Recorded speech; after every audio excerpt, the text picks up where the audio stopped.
So I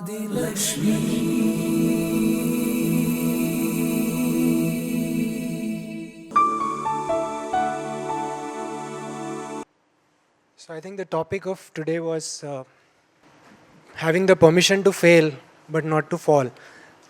I think my math teacher never told me that, and I think rightly so. As an academician, when I was studying, my single job was to study for the tests with a syllabus which was very well defined. So not passing those tests would have simply meant that I have not shown enough commitment. And failure is pretty much about context, right? So when we look at entrepreneurship or life, we are not looking at a very straightforward syllabus. We are talking about solving problems which we have not solved before, and that is where failure is something which is inevitable. When you're building something new, when you're building something which is challenging, innovative, it is imperative that we will fail. And that is what the spirit of entrepreneurship is. It is about moving from one failure to another without losing the enthusiasm. It's basically about dissecting every failure and learning from it so that you could move to the next success. Now I'll start off with a small story. In the initial phase of our venture, we had built a prototype, but nobody would understand what we had built, so we had to show them. Every time we had any sort of interaction with vendors or investors or potential customers, they would want us to show the real product, and we used to do that. And then they would say that, I understand, but I need to explain it to a lot of other people. So give us a video. And we never wanted to make a video because we wanted to keep it under the wraps. But eventually we had to give in. So we made a video, and every time we shared a video with somebody, we used to sign an NDA and ask them not to share it with anyone else. This went on for about 6 months. And 6 months down the line, we started receiving a lot of hits on our website, a lot of people wanting to buy the product, which we had sort of only built in the early stages. It was still a long way to go. And then we started tracing it and realized that that video that we had shared with a lot of people had gone WhatsApp, sort of trended on WhatsApp. It had been shared by a few YouTube channels. It had gotten about 2 to 5 million views across the globe. And it was shared to me in about 15 WhatsApp groups where people were asking me, is that me? And I thought to myself, how the hell did I end up in so many WhatsApp groups? And what happened next was amazing. My mom called me and she said, you know the grocery store right in front? And I said, yes, I remember. And she said, you've shared a video of yourself with that guy, but you've not shared it with me. And I was like, I'm sorry, Mom, I understand if that was the betrayal that you are angry about. It is perfectly acceptable, but I didn't share it. It was something that was completely intentional. I mean, completely not intentional, and it's something that we did not want to do. And moms being moms, her tone completely changed into concern. And she said, is this bad for you? And in that moment, I told her that I don't know, because everything happens for a reason and we just need to make the best of it. So that is what entrepreneurship is about. It's about thriving in the unpredictable. It's about being ready with a plan, but also accepting the fact that the plan can change at any moment and you need to adopt.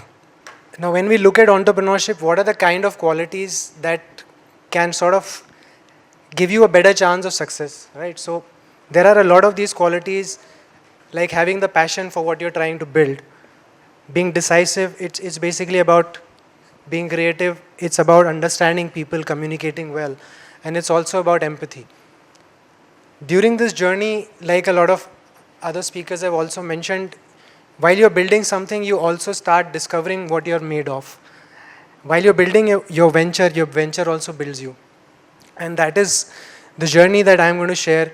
I will talk about various challenges or questions that I've faced. I stand here not because I have all the answers, but because I have lived through these experiences. So what is the first statement that we are all trying to address? It is the purpose. When you're jumping into the plunge, you're taking the plunge of becoming an entrepreneur, you need to understand that there are possible outcomes that you're looking to achieve, right? One is to solve a problem, be able to innovate, have the freedom to innovate, create value for others, create a social impact. Then there are these byproducts, which are wealth creation, autonomy, as well as personal growth and fulfillment. Now, if the real motivation is only about creating wealth, then there could be a possibility where you might not start enjoying the first four, because it's always going to be a very iterative process. It will take a lot of time. And if you're not passionate about it, and if you're not enjoying the first four aspects, which are the primary aspects of building a venture, then there is a possibility that you may not be able to sustain or persevere till the point you succeed. So when you're starting this journey of entrepreneurship, what is it that you would like? You would want to pack well, right? So what is it that you need? You need the knowledge, skills, and the team which can give you the best chance of success, right? So if you're trying to run a school, ideally you would work in a school for 3 to 4 years, get the experience, and then start building that business which is about running the school. Or you could recruit a co-founder who has already run a business. So these are the two things that you need to look at when you start preparing. The other aspect of it is that balance of taking risk and mitigating risk. Now, there was a businessman who wanted to recruit his next business partner. He went to a social gathering. He organized a game of ring toss where a lot of people were giving the rings and they started throwing. Some of them missed it. Some of them were able to just touch the peg, but none of them was able to put the ring in the peg. The entrepreneur observed that there was a woman who was standing there observing the entire game. He went up to her and said, "Why don't you try?" She accepted the offer. She went up, walked to the peg, stood right over it and dropped the ring on it. Everyone in the room was not amused by that act and felt that that's not fair. The lady answered that it was not specified that what should be the distance for throwing this ring, and why should I take the risk? I should just do things which will give me absolute surety of success. That is exactly what needs to be done when you're an entrepreneur. You need to make sure that you don't take undue risk, but at the same time, you also understand that there are points where there are risks that need to be taken. And that is what the balance is about. So traditionally, men have this evolutionary understanding of taking more risks because they are motivated by the huge upsides. And on the other hand, females have the preference of limiting their downside, which is where, as an entrepreneur, you need to balance both your feminine and masculine sides to make sure that you are able to take decisions, mitigate risk wherever possible, at the same time take risks whenever you need to take risks. Now that brings us to the question that you are trying to mitigate risk or you are trying to take risk. How do you decide what is the way to go forward? And there are two tools that we have. One is logic, the other is intuition. We all understand logic, right? So logic is being able to come to a decision with the information that has been given to us. But what is intuition? Yeah, I know it's that Wi-Fi which is running in the background. I think women are blessed with it more than men are. But it does sometimes disappear, and especially at times when we need it the most, right? So intuition is something which is the sum total of all the experiences that we've had, all the knowledge that we have accumulated in the past. Now there will be scenarios where logic can help us understand that there are 10 different paths that we could take. And the logic can also tell us that maybe 8 of them are of no use. Maybe they are not the paths that we should be taking. But it's the intuition which will tell us that out of these 2 paths, which is the one we should pursue. And intuition is something which is a cumulative process which continues to get evolved. So every time you make a decision, based on that decision you take an action, you get an experience out of it. And there is a certain amount of knowledge which then builds your intuition for the next decision that you take. So these are the 2 tools which basically are very important and drive the decision making in general for all of us. Then when we talk about intuition and logic, they are just the methods of taking decisions. But what about the details of it? There are 2 possible ways to think. One is thinking in first principles and the other is thinking in analogy.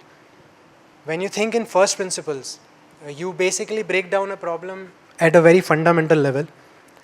And this kind of, I'm a big fan of this thought process, but it also means that you need to identify when is analogy useful for you and when is intuition, or when is the first principles. If you're building a rocket ship where you want to basically make sure that the cost of rockets is brought down significantly from the current cost, right? So you need to fundamentally think at each and every assumption. But on the other hand, if you're trying to build an online shop for your offline store, you need to look at analogy. You look at things which are already there and you can adopt from them. And both of them have their own merits. So when you're looking to make something which is very innovative, you need to look at the first principle method of thinking. On the other hand, when you're looking to iterate something which is already there and you want to adopt it for your own purpose, that is when you look at analogy. There's one more thing that entrepreneurs constantly face, and that is, how do you get the best? Is my best the team's best? Usually that doesn't happen. For example, if you're delivering a project where 4 skill sets are required and you being the team lead are best at most of the skills, there are certain skills, for example, skill 4, which is not available with anyone in the team but the team leader. If it was about my best, I would just perform skill 1 and basically do my best, but the project would not be delivered. On the other hand, if the project had to be delivered, I would have had to do the worst skill set that I have. So that is the kind of thought process that an entrepreneur consistently needs to apply. It is about keeping the team's interest above your own personal interest. The next part which the entrepreneurs constantly need to look at is understanding that you cannot be expert at everything, right? You need to always be able to identify people who are expert at areas which you are not good at, which also means that you need to have a breadth of knowledge. You need to be comfortable to talk about things which you do not expertise in, and to be able to identify the right kind of talent so that the gaps that they are in the organization can be filled by them, and you need to be able to talk to them in their language to be able to get the best out of the teams. And in the end, the leaders need to not just point the way but also walk the way, and that is where understanding the difference between breadth and depth and having that fine balance to have the knowledge both in terms of the depth as well as the breadth helps a leader. This is one thing that has stuck with me right from the very early stages, which was that if I improve 1% every day, by the end of the year I would be 37 times of what I am. And this is what the power of compounding is about. It's about making incremental efforts on a daily basis or on a regular basis over a longer period of time. Big efforts not done very often will not get us to the success that we're looking at. And that's basically another learning that I had gotten at a very early stage, and that is something that always helps when you're building a venture. One thing that we need to understand is while we are building the venture, there is always going to be iterations. When you have the ideas, whenever we thought anything, to actually implement it into a solution or a service or a product, it takes a lot of time. Whatever you've thought initially will never be the same when it comes to the customer. So it's about being prepared to iterate, to fail and move forward. And that is where the idea of perfection versus completion comes into the picture, because what happens is we all get stuck in the process of trying to be perfect. The idea of breaking the entire workpiece into a minimum viable product which can be shipped to the customer as soon as possible, and then building on top of it and iterating it over a period of time is what ensures that there's a more chance of success, and there are incremental successes happening on a daily basis. With this, I'll come to my last point, which is about the highs and lows of entrepreneurship. So as an entrepreneur, you will always have times when you have a lot of success, you get a lot of applause. There will also be times, there will be failures, there will be heartbreaks, and compared to regular life, these failures are very low and the successes are also very high. And what you need to do is you need to basically understand that both of these things will pass. So it is not about living in the fear, but it's more about being in every moment and acting with grace, resolve, and letting the overall happiness not sink. So it's about practicing detachment towards the outcomes. What we have is the control of the actions, not really the outcomes. So what we control is the action, and we continue to do that. On that note, I also feel that the female entrepreneurs that I have worked with or have had the pleasure of seeing have always been in a position to lead from a place of compassion. They have always been in a position to lead from not from a place of ego, but from intuition. And I believe that the next phase of innovations is going to be driven by female entrepreneurs. And with that, I wish you all the best, each and every one of you. I wish you a journey filled with adventure.